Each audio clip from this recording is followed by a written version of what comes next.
चाचा चौधरी और अंतरिक्षी फुटबॉल। एक दिन चाचा चौधरी के घर पर हैं? साबू, तुम्हारी चाची बर्तन पटक रही है। लगता है उसका गुस्सा 7वें आसमान पर है। इससे पहले कि वह कहीं हमारे ऊपर बरस न पड़े, हम खिसक जाएं। इतना कहकर चाचा चौधरी वहां से दौड़ लगा देते हैं और साबू भी उनके पीछे पीछे दौड़ जाता है। कुछ दूर जाने पर चाचा जी, वो देखो, सामने एक फुटबॉल पड़ी है, आओ खेले। साबू आगे बढ़कर उस फुटबॉल पर एक किक जमाता है। फुटबॉल जमीन पर उछलती हुई दूर चली जाती है। तभी चाचा चौधरी चौंक जाते हैं। साबू, देखो कितनी अजीब बात है। जहां जहां वह फुटबॉल गिरी, वहां वहां गहरे गड्ढे हो गए हैं। तभी उस गेंद में से आवाज आती है, बेवकूफो, जिसे तुम फुटबॉल समझ रहे हो वो अंतरिक्ष का जीव है। मैं शशांक हूँ। मुझ में सारी चीजों को नष्ट करने की शक्ति है। अभी देखो। इतना कहकर शशांक एक इमारत की ओर उछला और शशांक के गिरते ही वह इमारत ढेर हो गई। ओह, वह तो सचमुच बड़ा खतरनाक प्राणी है चाचा जी। इधर शशांक, अब मैं पृथ्वी की सारी इमारतों जैसे Taj Mahal, Lal Qila, parliament, Eiffel Tower, Buckingham Palace, Kremlin, White House, UN building को गिरा दूंगा। कमबख्त, इससे पहले मैं तेरे ऊपर पेट्रोल छिड़क कर आग लगा दूंगा। साबू उसके ऊपर पेट्रोल छिड़क देता है और साबू उस पेट्रोल को आग दिखा देता है। लेकिन थोड़ी देर में आग बुझ जाती है, पर शशांक का कुछ नहीं बिगड़ता। साबू, इस पर आग, गोली या तलवार कुछ असर नहीं करेगी। तुम्हें याद है, तुमने उसे किक मारी थी और तुम्हारे पैर का कुछ नहीं बिगड़ा। इसका मतलब है इस अंतरिक्षी फुटबॉल का इंसान की चमड़ी पर कुछ असर नहीं होता। मैं समझ गया चाचा जी। साबू ने लपक कर शशांक को उठा लिया और फिर उसे आसमान में ऊंचा उछाल दिया। शशांक सीधा नीचे आकर साबू के सिर पर गिरा और उसके टुकड़े टुकड़े हो गए। वह अपने आप को बड़ा फन्नेखा समझता था।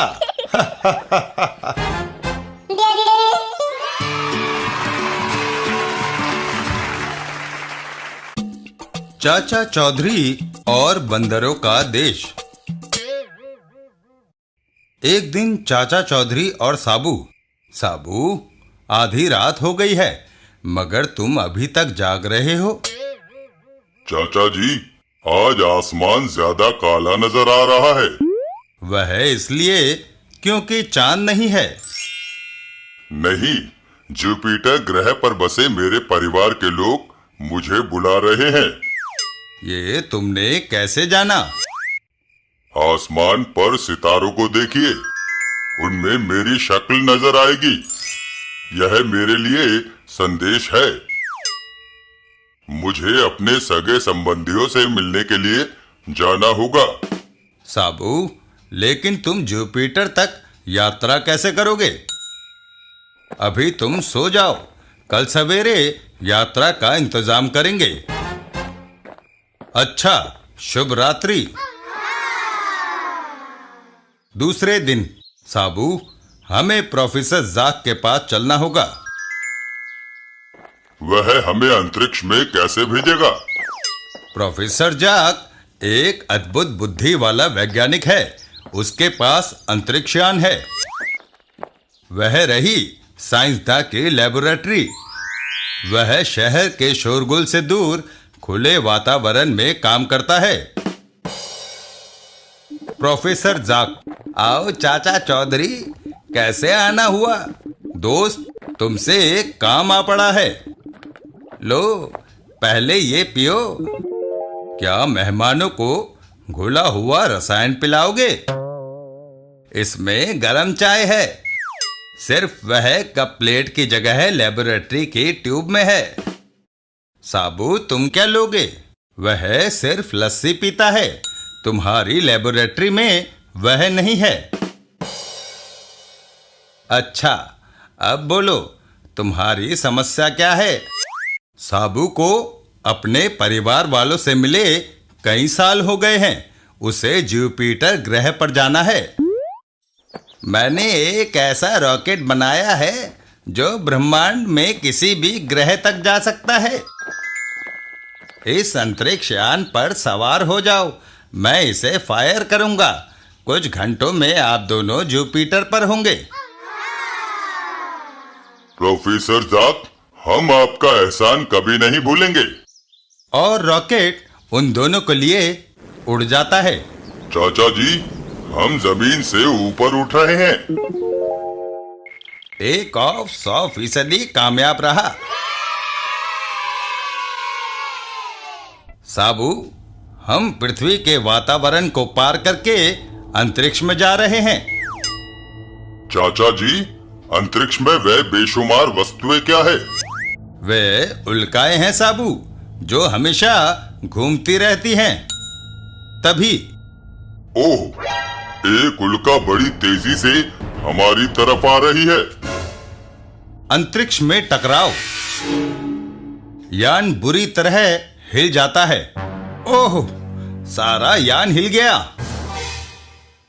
पृथ्वी के कंट्रोल रूम में उल्का का रॉकेट से टकराना खतरनाक साबित हो सकता है। ओह, कुछ ठहराव आया। लगता है उल्का निकल गई। चाचा जी, हमारा रॉकेट एक बड़े ग्रह की तरफ जा रहा है। साबू, गजब हो गया। ये ग्रह जुपिटर नहीं है। रॉकेट उस अनजान ग्रह पर उतर जाता है। ओह, रॉकेट अज्ञात ग्रह पर जा उतरा। साबू, बाहर आओ, देखें इस ग्रह का वातावरण कैसा है। पृथ्वी के कंट्रोल रूम में उल्का के साथ टकराने से रॉकेट का रास्ता बदल गया और अज्ञात ग्रह पर जा उतरा।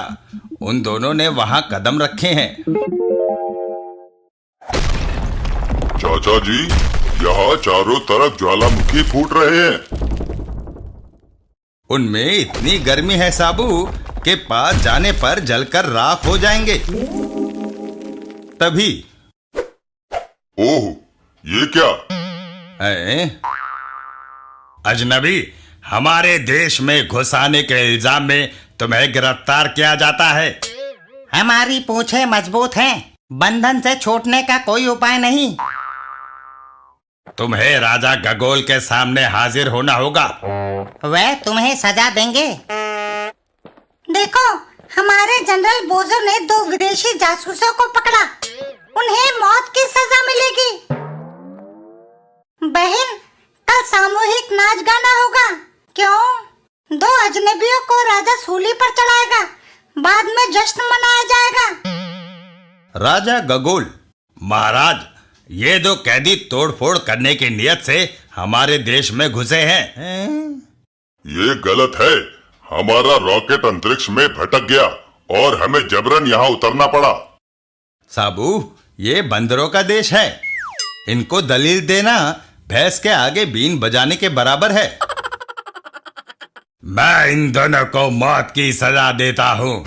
कल सवेरे इन्हें सूली पर चढ़ाया जाए, तब तक इन्हें जेल में डाल दो। बंदरों की जेल?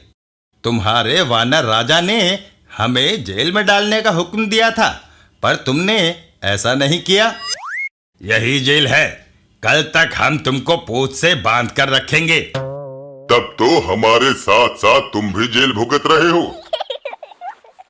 ओह, कमबख्त खुजली मेरा पीछा नहीं छोड़ती। बंदर, तुम्हारे शरीर में जुएं हैं। अगर तुम बंधन खोल दो तो मैं तुम्हारी खुजली का इलाज कर सकता हूँ। लो, बंधन खोल दिया। आहा, कुल्हाड़ी। चाचा चौधरी कुल्हाड़ी के एक वार से बंदर की पूंछ के 2 टुकड़े कर देते हैं। छोटे चूहे, मैं तुम्हें मसल दूंगा। चाचा चौधरी का एक वार और दूसरे बंदर की पूंछ भी कट जाती है। बंधन खुल गए। अब भी मेरी ताकत 10 हाथियों की शक्ति से ज्यादा है। मरने की तैयारी कर लो।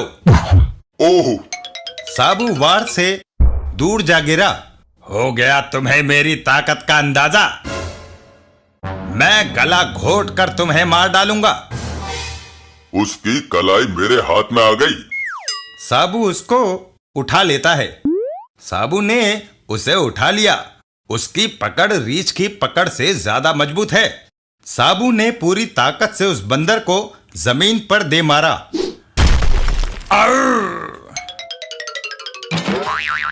अब वह नहीं उठ सकता। वह बहुत शक्तिशाली था।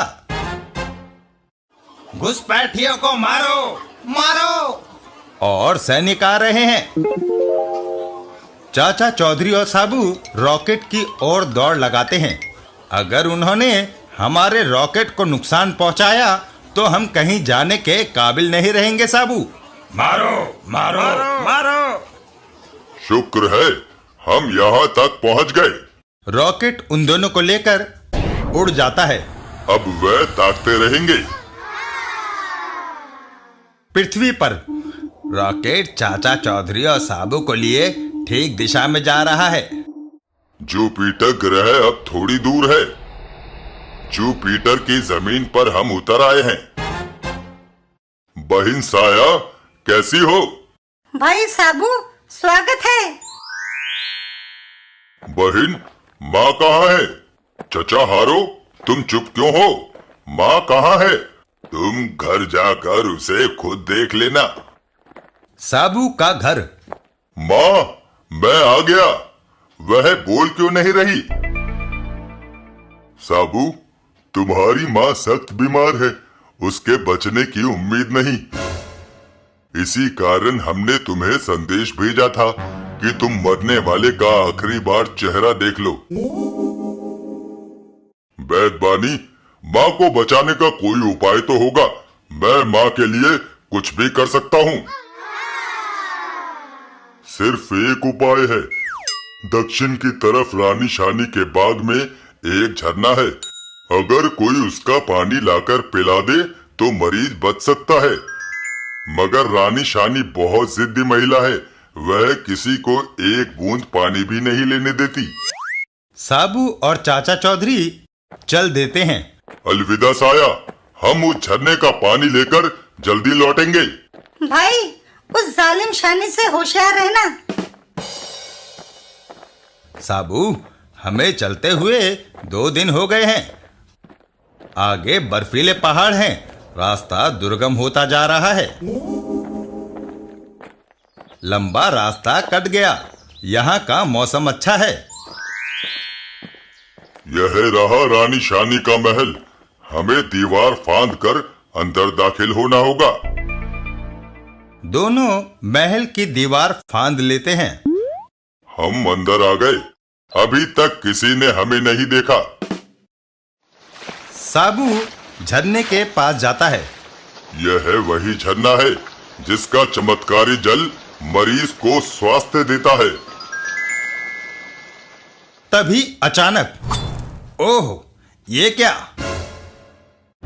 रानी शानी, तुमने मेरा पानी चुराया। इसकी सजा मौत है। इस झरने का चमत्कारी पानी सिर्फ मेरे लिए है, ताकि मैं इसे पीकर जवान रहूं। मगर रानी साहिबा, यह पानी हम एक बूढ़ी महिला के लिए ले जा रहे हैं जो मौत से लड़ रही है। यह उपकार है। तुम अक्लमंद लगते हो। मुझे खेल देखने का शौक है। चोर मेरे पहलवान बोरो से लड़ेगा। अगर तुम जीत गए तो पानी ले जा सकते हो। बोरो, आओ। मगर यह नाइंसाफी है। बोरो के पास हथियार और साबू निहत्था था। इससे क्या फर्क पड़ता है? मरना तो तुम्हारे साथी को ही है। बोरो साबू पर वार कर देता है। ओह! बोरो, उसके टुकड़े कर दो।